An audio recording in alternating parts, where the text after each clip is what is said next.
उठो जागो और तब तक रुको नहीं जब तक कि आप अपने लक्ष्य को प्राप्त न कर लो। स्वामी विवेकानंद की इन्हीं पंक्तियों के साथ मैं अनुराग पांडे स्वागत करता हूं आपका अपने वीडियो सेशन में। आइए प्रारंभ करते हैं one word substitution. A tall strong women. 4 विकल्प यहाँ दिए गए हैं और यहाँ 4 विकल्प में से आपको सही विकल्प का चुनना है। यहाँ पर जो सही आंसर है, अ टॉल स्ट्रॉन्ग वुमेन क्या कहलाती है? एक लंबी और मजबूत महिला क्या कहलाती है? तो इसका जो सही आंसर है वो है अमेजोन। अमेजोन का मतलब होता है वीरांगना, और वीरांगना यानी कोई भी एक लंबी एवं बलवान जो महिला महिला होती है उसे अमेजोन या वीरांगना कहा जाता है। इसलिए इसका जो सही आंसर है वो है आपका आंसर बी। अगला प्रश्न यहाँ पर देखते हैं, the art of cultivating and managing garden, यानी ऐसा आर्ट, ऐसी कला जिसमें मैनेजिंग गार्डन एंड कल्टिवेटिंग, यानी जिसे हम हिंदी में कह सकते हैं बागवानी करना, को क्या कहते हैं? यानी इसको जो सही आंसर है दिए गए विकल्पों में वो है आपका आंसर ए वाला, यानी हॉर्टिकल्चर। हॉर्टिकल्चर ही का मतलब ही होता है बागवानी, यानी the art of cultivating and managing garden. The a line at which the earth and sky seems to meet, यानी ऐसी रेखा जहाँ पर आपको पृथ्वी और आकाश एक क्षैतिज रेखा में मिलते हुए प्रतीत होते हैं, वो रेखा क्या कहलाती है? वो रेखा कहलाती है होरिजोन। होरिजोन का मतलब होता है ऐसी रेखा जहाँ पर पृथ्वी और आकाश आपस में मिलते हुए प्रतीत होते हैं, यानी क्षैतिज रेखा जो है वो कहलाती है होरिजोन। इसलिए इसका जो सही जवाब है वो है आपका आंसर बी। अगला प्रश्न यहाँ देखिए, यही प्रश्न आपका फिर रिपीट हुआ एग्जाम में। जरा यहाँ पर देखें, ये क्वेश्चन जेल विभाग में आया था 18 जुलाई 2017 को, जबकि यहाँ पर देखें ये क्वेश्चन 19 जुलाई 2017 को पूछा गया है जेल विभाग के द्वारा।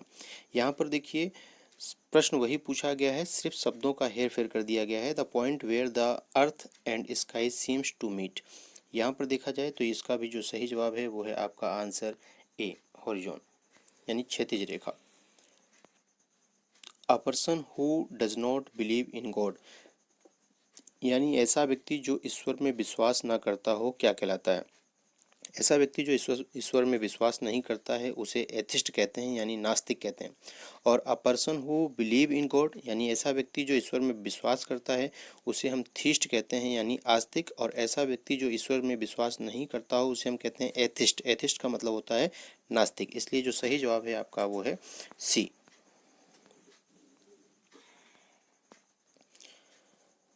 The life history of a person written by himself, यानी किसी भी व्यक्ति की लाइफ हिस्ट्री जो उसके खुद के द्वारा लिखी गई है उसे क्या कहा जाता है?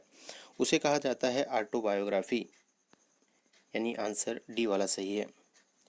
A life history of a person written by himself या हरसेल्फ, देखिए ये प्रश्न भी आपका एग्जाम में रिपीट हुआ है। देखिए ये प्रश्न आया था ग्रुप कंबाइंड ग्रुप 4 एग्जाम में 18 दिसंबर को, जबकि यही क्वेश्चन आप देखें तो जेल विभाग के द्वारा भी पूछा गया है 18 जुलाई 2017 को।